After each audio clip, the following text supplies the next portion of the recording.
Did you know 86% of the companion canine population is spayed or neutered? If you head to a shelter right now looking for a puppy, all dogs that are eligible for adoption have been spayed or neutered ahead of time. That means if you're looking at an 8-week-old puppy, they were spayed and neutered at 7 weeks old, which is super early for them. Today I'm going to be discussing the importance of waiting 2 years or 24 months to spay and neuter your large breed dog.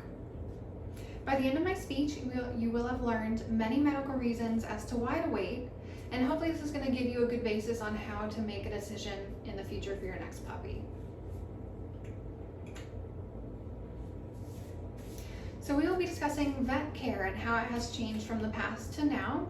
We'll also be discussing the medical statistics and the why veterinarians are changing their opinion, as well as the visible effects of early spay and neuter on your pet at 6 months. So veterinary care in the past. In the past, if you brought in your puppy to a veterinary clinic, and even if it was a Chihuahua or a Great Dane, they would say to you, spay or neuter at 6 months of age. And the reason they were doing this is because we didn't have a lot of information to go off of in the past. We just were thinking, let's get it out of the way so we don't have to worry about it. And that way the owners don't have to deal with their first heat cycle or an unaltered male running around if the pet parent is not good at keeping their dogs and their friends or things like that. We don't want unwanted puppies. And the reason we're changing into this new view, where if someone brings in their large breed dog, such as a Great Dane, we're now telling them 24 months would be best because of the hormones to help build their system, their body, their brains, and things like that. And the AVMA, which is the American Veterinary Medical Association, has been doing a lot of research into this and talking to veterinarians and their experience with dogs, because veterinarians are seeing a lot of different animals. They're seeing pets that they've spayed early in their life and how they've grown, as well as pets that came in unaltered and the pet parents decided to wait. So they're doing a lot of research in the veterinary field. They're also using the frontiers in veterinary science, and they're also looking into it and doing a lot of studies. So now that we've discussed how the veterinarians are changing, let's discuss why they're changing. So looking at this picture here, there are 2 radiographs of different pets. In radiograph A, we see a very healthy hip structure. Outlined in green is the ball joint, and outlined in red is the cup in which it sits in the hips. And in image A, it looks like a very healthy dog's hips because it's very round, very smooth, and it sits in the hip joint very well. It's very tight. There's not a lot of bumps here showing arthritis. And then if we look over at image B, this is not a good x-ray. It's very sad. I'm hoping this dog is older because if it was a puppy, I just don't know what type of life it would have. So as you can see, the hip joint is very rugged, this red outline. It's very jagged, very rugged. It's not a good cup. It doesn't make a good C for the joint to sit in. And the ball joint itself doesn't have a very nice round edge. It's very bumpy. You can see it's touching in some places, and that looks very painful for the dog. So this is showing orthopedic disease or joint disease. And that's one of the concerns that we're looking at, as well as neoplasia, which is cancer, the growing of cells, and behavioral issues is also something that we're running into. And some of the breeds that are affected by this is German Shepherds, which are known for hip problems, Great Danes, Mastiffs, Rottweilers, and all the large breed big boned dogs.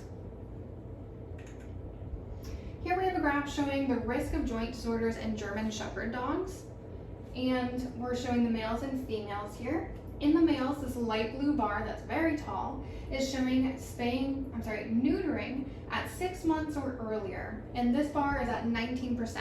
So that means if you neuter early, you have a 19% chance of causing joint disorders.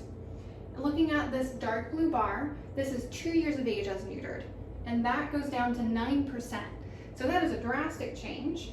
And the orange bar here is a non-altered male, meaning that he is intact, not neutered. Looking at the female graph, the light blue again represents earlier than 6 months or at 6 months for a spay, and that's at 20%, which is extremely high. And then the dark blue bar is at 2 years of spay, and that is super low. It's at 5%, which is a quarter of what it was previously. And then the orange bar here represents non-altered or non-spayed, and that's at 2%. So these statistics are from Dr. David Lane, who's a veterinarian, and he did a study with over 1,000 German Shepherds, and over time he got this information for us. So there's clearly a drastic change in waiting 24 months rather than spaying or neutering at 6 months. Now we're going to discuss the visible effects. So previously, you couldn't really see what was going on in their body with their hip joints without a radiograph. And here in the image, you can see a very apparent change in the dog breeds. So these two males, they're litter mates, meaning that they have the same parents, same genetics, and all that. So on our right here is a male who was neutered at 6 months of age. And then on the left is a male that's currently intact. So the male that was neutered at 6 months, he's visibly smaller, thinner, almost looks like a female in this picture. And the male that is not neutered, he's bulky. He has a lot of muscle. His legs are shorter. They have more muscle. And you can see that the male that was neutered at 6 months, his legs are almost longer because when dogs are growing, they have bone plates. And when they join, they need hormones to help build that very strong. And he didn't have that because he was neutered so early. And we're also looking at their head structure. The dog that was not neutered, he's very bulky. He has the muscles on top of his head. And the mental stability, which we've already discussed because they don't have the hormones.